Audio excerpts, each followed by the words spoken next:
अस्सलाम वालेकुम अर्थ पीपल, मैं हूं इदरीस और आप देख रहे हैं मेरा ये चैनल इदरीस रिसर्च। आज की इस वीडियो में हम पाकिस्तान और इसराइल का कंपैरिजन करने जा रहे हैं। इसराइल वो मुल्क जिसके बारे में पाकिस्तानी पासपोर्ट पे ये लिखा है कि ये पासपोर्ट सिवाय इसराइल के दुनिया के तमाम ममालिक के लिए कारआमद है, यानी पाकिस्तानी पासपोर्ट दुनिया के हर मुल्क के लिए वैलिड है मां सिवाय इसराइल के। इस सब की बुनियादी वजह यही है कि पाकिस्तान इसराइल के वजूद को तस्लीम ही नहीं करता। चलिए अब देख लेते हैं कौन सा कंट्री कितना स्टेबल है, कितनी आबादी है, किसकी जीडीपी ज्यादा है और कौन सा कंट्री ज्यादा एडवांस और रिच है। इसी के साथ साथ हम पाकिस्तान और इसराइल के literacy rate, top export, currency और मिलिट्री और उसके बाद एटॉमिक पावर, यानी कौन सा कंट्री एटॉमिक पावर रखता है, इन सबको कंपेयर करके आपके सामने रखेंगे। फैसला आपका कि कौन सा कंट्री ज्यादा स्टेबल है। तो सबसे पहले कंपेयर कर लेते हैं आबादी, यानी कि पॉपुलेशन। पाकिस्तान की आबादी इस वक्त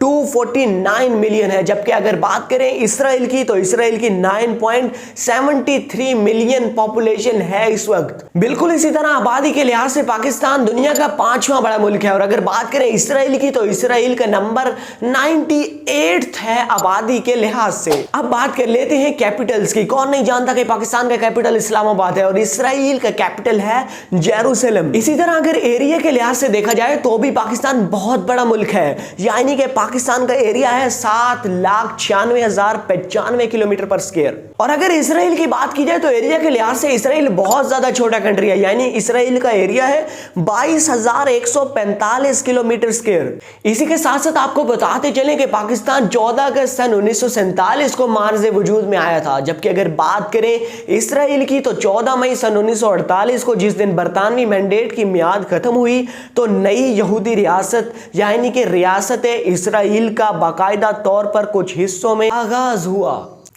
जी तो दोस्तों बात कर लेते हैं जीडीपी की, यानी ग्रॉस डोमेस्टिक प्रोडक्ट। सबसे पहले आप जीडीपी को समझ लें सिर्फ एक छोटी सी मिसाल के साथ। फर्ज किया आपकी फैमिली में 2 लोग कमाने वाले हैं, तो पूरे साल में जो भी आपकी फैमिली की इनकम होगी तो उसको कहेंगे ग्रॉस फैमिली इनकम। इसी तरह कोई भी मुल्क एक साल में जितनी भी प्रोडक्ट या सर्विसेज को सेल कर जो इनकम जनरेट करता है उसको कहते हैं ग्रॉस डोमेस्टिक प्रोडक्ट, यानी कि जीडीपी। अब देख लेते हैं पाकिस्तान की जीडीपी ज्यादा है या फिर इसराइल की। पाकिस्तान की 2022 के मुताबिक जो जीडीपी थी ना वो 376 बिलियन डॉलर थी, जबकि अगर बात करें इसराइल की 2022 के मुताबिक जो जीडीपी है वो है 522 बिलियन डॉलर की।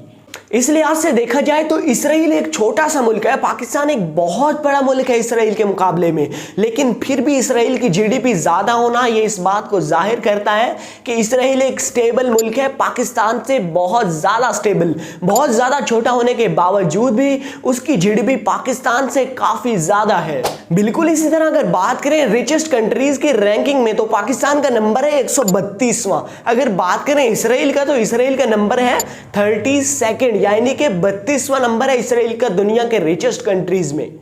अब अगर टॉप एक्सपोर्ट की बात करें, यानी वो चीज जिसको बेचकर कोई भी मुल्क सबसे ज्यादा अपनी ज़राए मुबादला कमाता है, तो पाकिस्तान का टॉप एक्सपोर्ट है निट और क्रॉकेट क्लोथिंग या फिर एसेसरीज, जिसके एवज पाकिस्तान कमाता है 5.9 बिलियन डॉलर्स। और अगर बात करें इसराइल की तो इसराइल की टॉप एक्सपोर्ट है डायमंड्स। जी हाँ, इसराइल की टॉप एक्सपोर्ट है डायमंड्स, जिसके एवज इसराइल कमाता है 9.06 बिलियन डॉलर्स।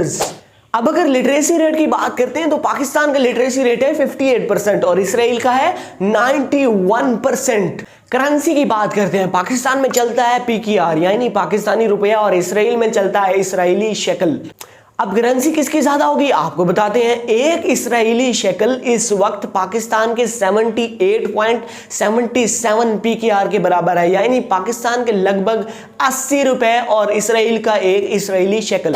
मिलिट्री की बात कर लेते हैं। इस वक्त पाकिस्तान के जो एक्टिव पर्सोनल्स हैं वो है 5,50,000 और अगर इसराइल के एक्टिव पर्सोनल की बात करें तो उनकी तादाद है 1,69,500। और अगर पाकिस्तान के रिजर्व पर्सोनल की बात की जाए तो वो है 1,85,000 और अगर इसराइल के रिजर्व पर्सोनल की बात की जाए तो वो है 4,65,000। अब बात कर लेते हैं एटॉमिक बॉम्ब की, यानी कौन कौन से कंट्री के पास एटॉमिक पावर है। तो दुनिया में कुछ ही मुल्क हैं जिनके पास एटॉमिक पावर है, जिनमें पाकिस्तान और इसराइल दोनों मुल्क ऐसे हैं जिनके पास एटॉमिक पावर है, यानी these both countries are atomic countries. आखिर पर कंपैरिजन तो नहीं, लेकिन कुछ फैक्ट्स आपको बताता जाता हूं। जब इसराइल नया नया बना तो इसको मुसलमानों ने एक्सेप्ट नहीं किया, और आज तक आपके सामने है पाकिस्तान ने इसराइल को एक्सेप्ट नहीं किया।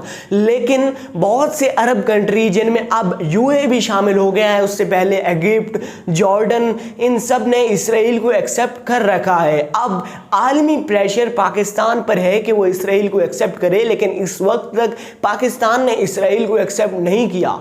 मेरे लिहाज से इसराइल को एक्सेप्ट करना भी नहीं चाहिए, क्योंकि इसराइल अपनी ताकतों से जारहाना तौर पर फ़लस्तीन मजलूम लोगों पर हमले करता है। उसकी हर मुस्लिम और गैर मुस्लिम को मजम्मत करनी चाहिए, क्योंकि ये स्ट्रेट फॉरवर्ड बात है। वो मजलूम लोगों पर जुल्म करने वाले को आप कभी भी एक्सेप्ट नहीं कर सकते। जी तो अर्थ पीपल, हमारी आज की वीडियो यहीं तक थी। अगर वीडियो पसंद आई हो तो लाइक और चैनल को सब्सक्राइब जरूर कर दीजिएगा। मिलते हैं अगली किसी वीडियो में। अल्लाह हाफिज, अल्लाह निगहबान।